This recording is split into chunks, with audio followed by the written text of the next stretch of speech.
2020 विश्व current cricket स्पर्धेत गेल्या रविवारी आपण ज्या काही अपेक्षा केल्या होत्या आणि आत्ताचा हा रविवार, या 2 रविवारमध्ये किंवा या आठवड्याभराच्या काळामध्ये पुलाखालून बरंच पाणी गेलेलं आहे. नेमकी आपण त्यावेळेस कोणत्या स्थितीत होतो आणि आता कोणत्या स्थितीत आलो आहोत याविषयी आपण चर्चा करणार आहोत किंवा त्याचं विश्लेषण करणार आहोत. नमस्कार, मी शैलेश नागवेकर. सकाळच्या डिजिटल प्लॅटफॉर्मवर आपलं मनपूर्वक स्वागत. पाकिस्तानवरचा एक पराभव आणि विश्व करंडक स्पर्धेतलं आता आपलं आव्हान. आता न्यूझीलंड विरुद्धचा सामना जर आपण गमावला तर स्पर्धेत आपला अर्ध्यावर धाव होणार आहे. ते कसं काय होणार, इतिहास काय आहे, आता आपण वर्तमानात काय आहोत, म्हणजे आता सध्याची आपण स्थिती काय आहोत याविषयी आपण हा सगळं विश्लेषण करणार आहोत. त्याआधी थोडंसं पाठी जाऊया. पाकिस्तान विरुद्धचा पराभव, त्याच्यावर आपण हा मी मुद्दामून याच्यासाठी थोडासा उल्लेख यासाठी करतो की याचा संदर्भ हा पुढे न्यूझीलंड विरुद्धच्या सामन्यातून येणार आहे. मुळात हा T20 प्रकार जो आहे हा मुळात बेभरोशाचा आहे. इथे कधी काय होईल, कसं होईल, काय होईल त्याचं काहीच आपण सांगता येत नाही. गेल्या व्हिडिओमध्ये पण आपण ते सांगितलं होतं.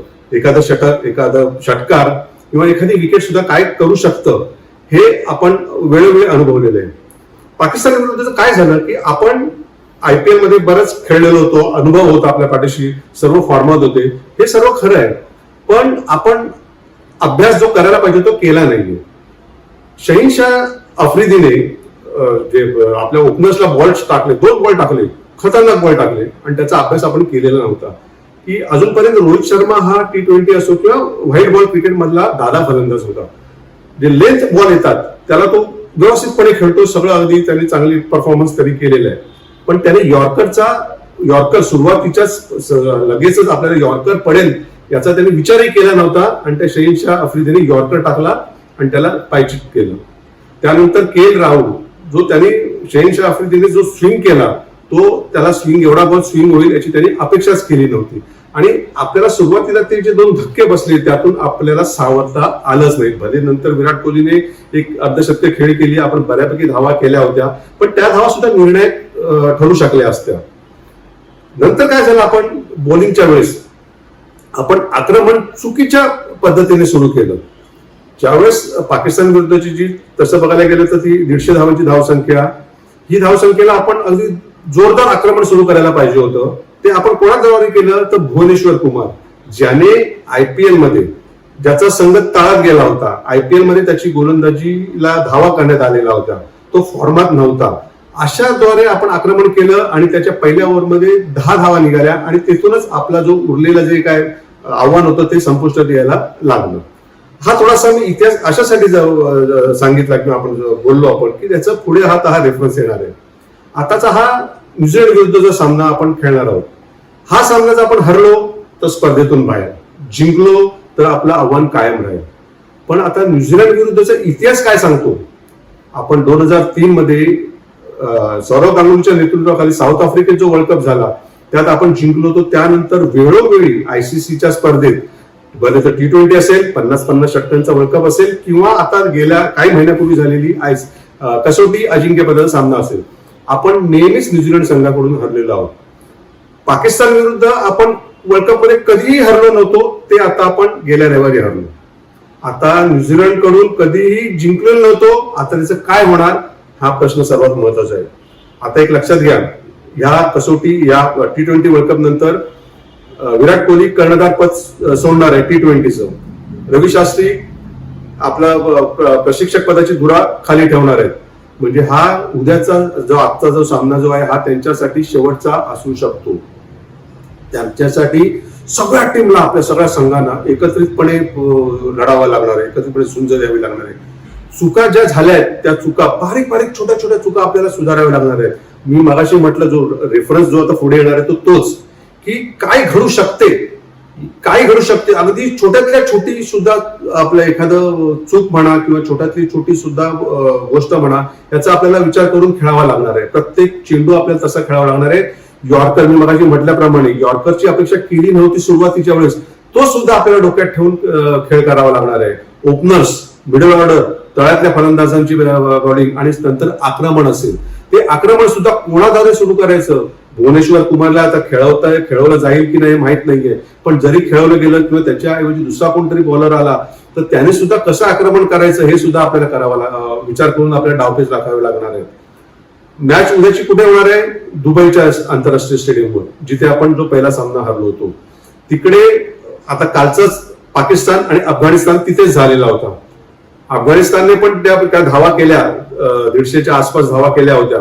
त्याला आव्हान देताना, त्याचं टार्गेट पार करताना पाकिस्तानची सुद्धा हालत खराब झालेली होती. त्यानं सुद्धा तो शेवटी कसा बसा तो सामना जिंकता आला होता. म्हणजे त्याचा अर्थ असा आहे की काहीही घडू शकतं, खेळपट्टी कशी असू शकते, वातावरण कसंही असू शकते, याचा पूर्ण विचार करून आपल्याला संघ निवड मुळात करावी लागणार आहे आणि त्यानुसार डावपेच आखावे लागणार आहेत आणि त्यानंतर त्याची अंमलबजावणी तेवढीच करावी लागणार आहे.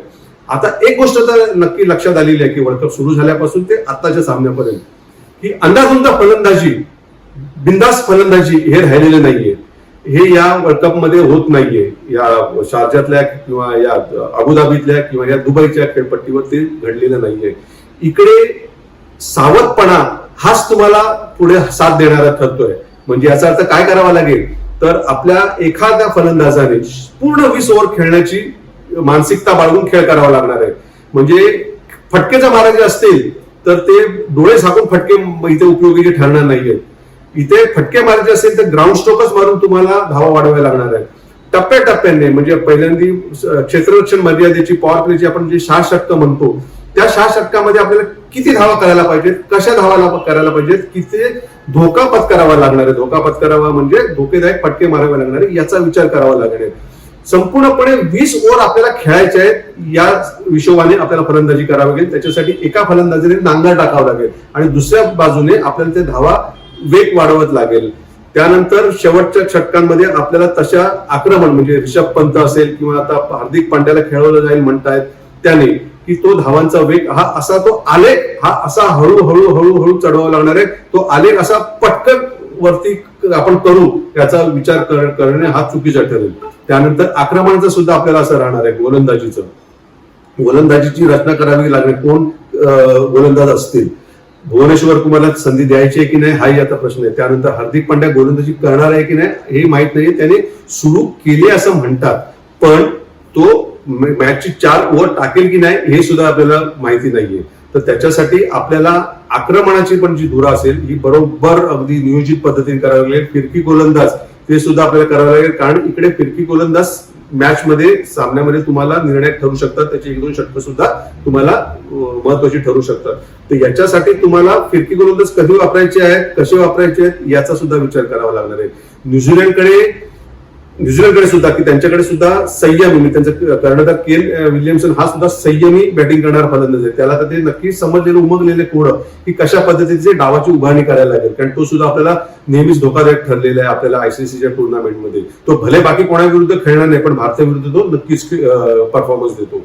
त्याप्रमाणे न्यूझीलंडकडे बाकीचे इतर फलंदाज आहेत की जे आक्रमण करू शकतात, धावांचा वेग वाढवू शकतात. तर त्यांना रोखण्यासाठी आपल्याला ही बरोबर नियोजित डावपेच करावे लागणार आहे. सर्वात महत्वाची गोष्ट त्याच्यामध्ये असणार आहे की फिल्डिंग. तुम्ही जर बघितलं गेलं असेल तर आपली फिल्डिंग तेवढी आता राहिलेली नाहीये की जेवढी काही महिने किंवा काही वर्ष अगोदर जेवढी चपळ क्षेत्ररक्षण आपलं तेवढं तर राहिलेलं नाहीये. हातात आलेले कॅच तर आपल्याला पकडायचे आहेतच, त्याला तर तिकडे वादच नाहीये, प्रश्नच नाहीये. दुसरी गोष्ट असे की हाफ चान्स म्हटलं जातं की कठीण झेल सुद्धा आपल्याला पकडावी लागेल. म्हणजे जी संधी आपल्याला मिळेल त्याचा आपल्याला फायदा घ्यावाच लागेल, त्याच्याशिवाय पर्याय नाही. दुसरी गोष्ट अशी की रनआउट.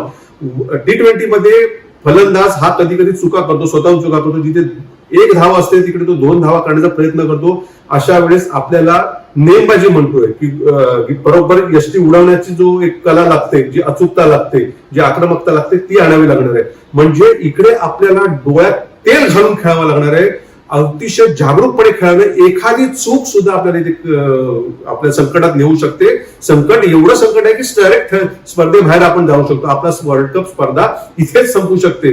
त्याच्यासाठी आजचा हा रविवार जो असणार आहे तो अतिशय महत्वाचा आहे. जी काय तुम्ही संपूर्णपणे कमवलेली तुमची जी काय महती आहे, तुमचं वर्चस्व आहे, ते सगळं पणास लावण्याची ही वेळ आहे. हीच ती वेळ, हाच तो क्षण. जर आपण काही करू शकलो नाही तर स्पर्धेबाहेर केलं, कमवलं तर स्पर्धेत आपलं आव्हान कायम राहील. बघूया आता काय होतं ते. धन्यवाद.